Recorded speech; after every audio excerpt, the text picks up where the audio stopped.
হালি শহরে বিক্ষোভের মুখে পড়েন গতকাল মমতা বন্দ্যোপাধ্যায়। আর এই নিয়ে মুখ্যমন্ত্রী শুভেন্দু অধিকারী বলেছেন, জেড প্লাস ক্যাটাগরির নিরাপত্তা পান মমতা, পুলিশের কাজ পুলিশ করেছে। উনি জেড প্লাস ক্যাটাগরি পান, আমরা উইথড্র করিনি।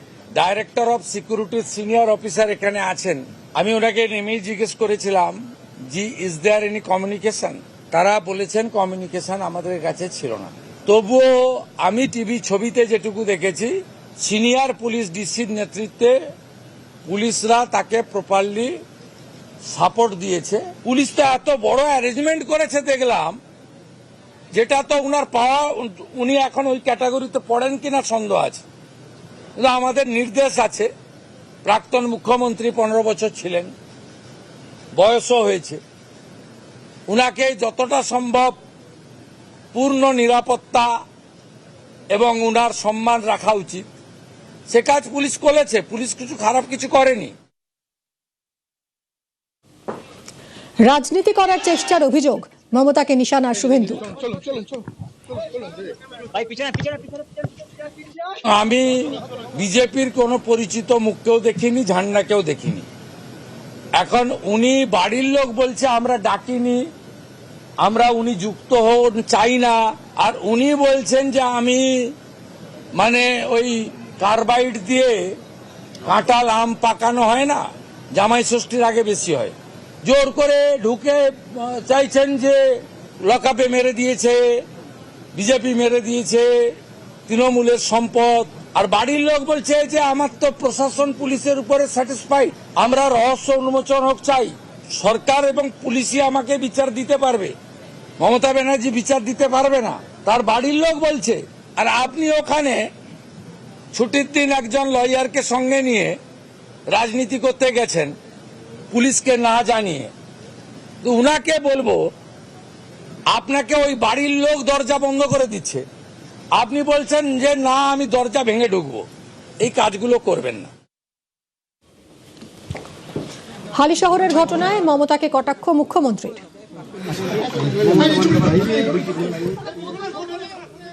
এত চুরি করেছেন, চোর তো শুনতেই হবে।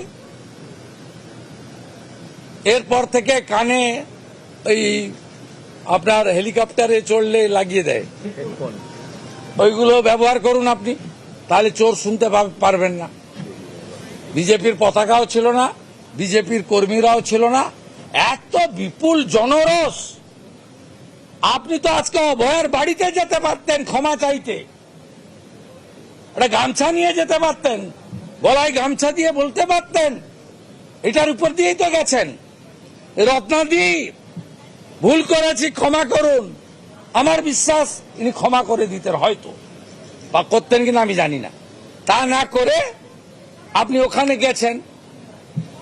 যেদিন আপনি অভয়াকে একটা স্টেট হসপিটালের ভিতরে মেরেছিলেন, প্রমাণ লুপাট করতে গেছিলেন, 10 লাখ টাকা দিয়ে কিনতে গেছিলেন, সেদিন আপনার গাড়িতে কাদা মাখাবে না কি ফুল ছুড়বে? সমাজ বিরোধীদের সঙ্গে সমাজ বিরোধীদের মতোই ট্রিটমেন্ট হওয়া উচিত, মন্তব্য মন্ত্রী দিলীপ ঘোষের।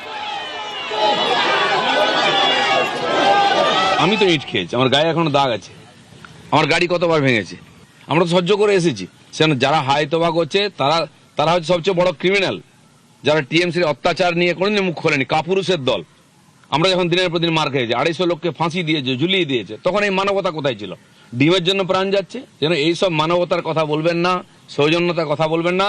যারা সমাজ বিরোধী কাজ করেছে তাদের প্রতি সমাজ বিরোধীর মতো ট্রিটমেন্ট করা উচিত। আমি তো বলছি পশ্চিমবাংলার মানুষের মধ্যে মানবিকতা যায়নি, তাই ইটের বদলে ডিম মারছে। মারা উচিত ইট, আমি সমর্থন করবো ইট মারলে। এদের এটা পাওনা ছিল। সমীর ভট্টাচার্য পার্টির নীতির কথা বলেছেন, ঠিক বলেছেন।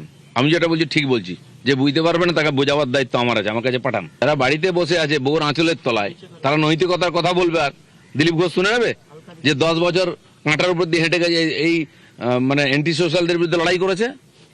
আমাকে যেন কেউ মানবতার কথা না শোনায়।